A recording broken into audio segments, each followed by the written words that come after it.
19 years before the Battle of Yavin and destruction of the first Death Star, a battle was waged on the volcanic mining planet of Mustafar.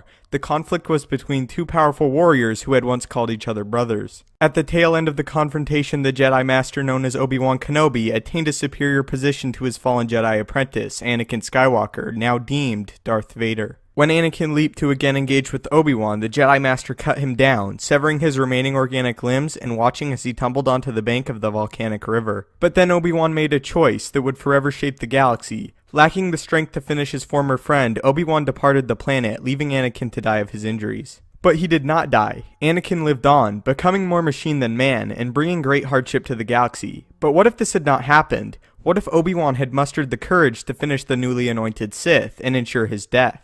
Welcome to What If Star Wars Explained, where we take a piece of the Star Wars universe and flip it to analyze the unforeseen consequences. For this installment, we will be discussing if Obi-Wan had actually finished Anakin and granted him a merciful death on the shores of the volcanic river. Following the death of Anakin, Obi-Wan would depart Mustafar with an injured Padme, who, like in regular continuity, would give birth to two healthy twins named Luke and Leia.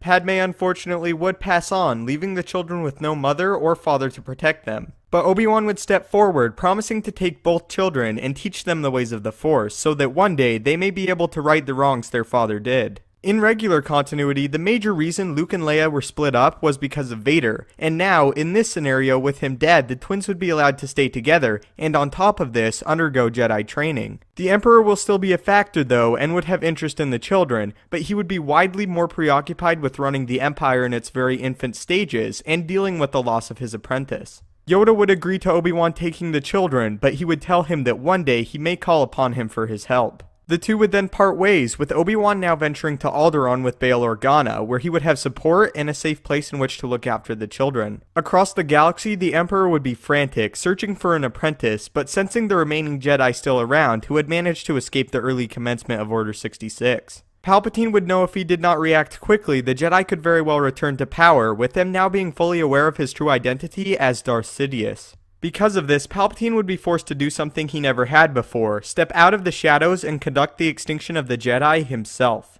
As a note, because I think it would play out this way is because of this. While the initial shock and commencement of Order 66 killed a lot of Jedi, many still remained and posed a huge threat. The Jedi were only kept in check and not allowed to form a return or uprising because Palpatine had had something to keep them scared and hidden away. This something was Darth Vader, whose main mission after the rise of the Empire for years following was to hunt and kill remaining Jedi. To give some perspective, things were just barely beginning to quiet and the echoes of the Jedi dying out at the time of A New Hope, which was nearly 2 decades after the initial Jedi Purge began. With the lack of Vader in this scenario, Palpatine would be forced to do this himself. Palpatine, however, would take great measures, ensuring very few ever saw him conduct his missions and be aware of his role as Eradicator. He would be deadly and quick, with no Jedi rivaling his power. Palpatine would search and hunt even groups of Jedi at a time, killing them with his great command of the dark side, and if it came to it, cutting them down with his skill with the lightsaber. The Jedi would begin to fade away, even faster than they had when Vader was tasked with their destruction.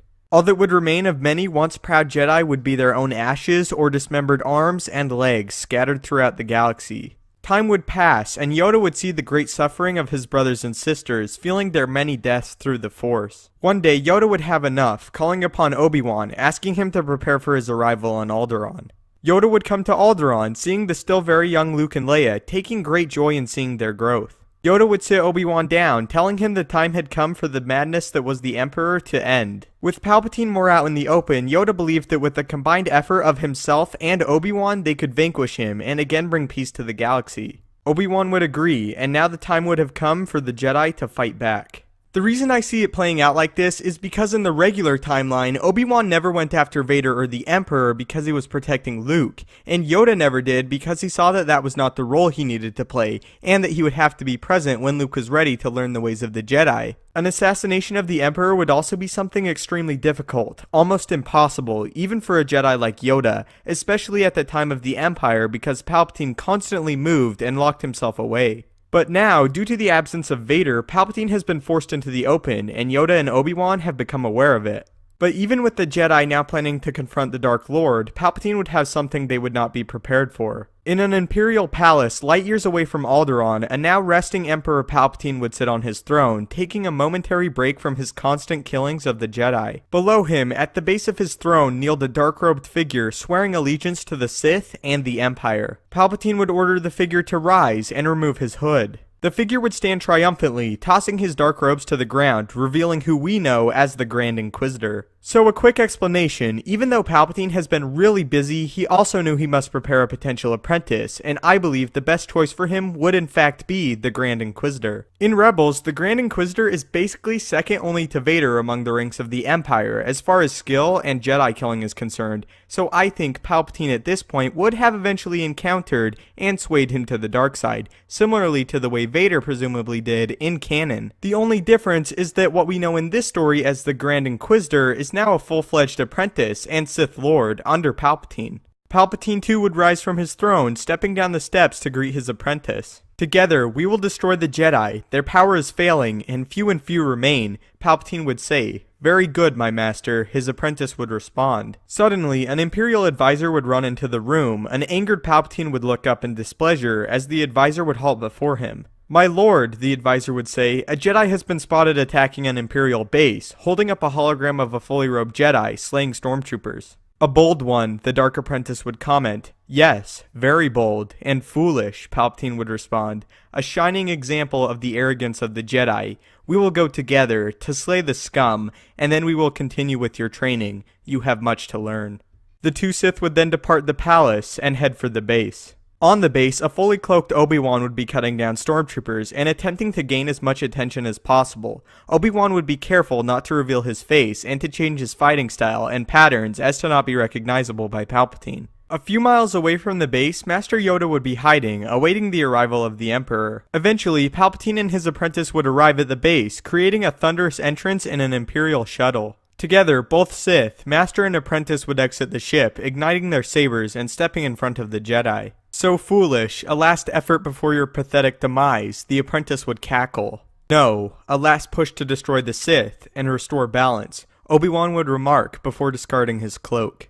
Out of the dust that was formerly the Imperial base, Grandmaster Yoda too would emerge, prepared to engage the Emperor. The Emperor's lips would curl, and without a word he would blast huge torrents of Force lightning the Grandmaster's direction, but Obi-Wan would quickly jump in front, absorbing it with his saber. Yoda would then ignite his blade and leap far into the air above Obi-Wan, crashing down to be met with a blade lock by Palpatine. The Sith apprentice would lunge forward, striking at Obi-Wan, who would quickly deflect, swatting away the attack. All four would exchange several strikes, with Yoda and Palpatine going back and forth, and Obi-Wan and the apprentice. The four would duel for some time, with Yoda consciously keeping Palpatine away from Obi-Wan, in which to allow him to defeat the apprentice. Which eventually Obi-Wan would, dodging a quick strike from the Sith and running his saber across the Dark Warrior's stomach. The apprentice would then tumble to the ground, lifeless.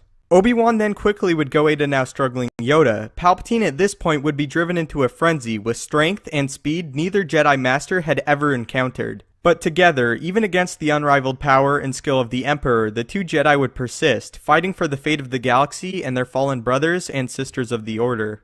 For an entire day, the three legendary warriors would battle, the hatred for the Jedi driving Palpatine on, but the hope for the galaxy driving the Jedi Masters. After an extremely lengthy period of time, the two Jedi would then knock an exhausted Emperor to the ground, disarming him. Now defeated, Palpatine would look up, smiling, and begging for the Grand Master to strike him down in anger. Do this, I will not, Yoda would say, and together with a defeated Palpatine, the Jedi would return to Alderaan. Upon their arrival, Obi-Wan and Yoda would place Palpatine in a carbonite freezing chamber, locking him away. The two masters would then send out a beacon to all remaining Jedi to venture to Alderaan, as it was now a place of refuge. Nearly all remaining Jedi would make the journey to the planet, again feeling safety for the first time in a long time. Yoda would gather all the Jedi in order to discuss the fate of Palpatine. Many Jedi would call for his death, but Yoda would offer an alternative, as Jedi are keepers of the peace and should not operate out of hate or anger. Yoda would suggest they use the absolute power of the light side of the Force and sever Palpatine's connection to it so that he may be dealt with justly and safely. Together, all the Jedi united would use their power, cutting off the once powerful connection Palpatine once possessed, leaving him simply a man.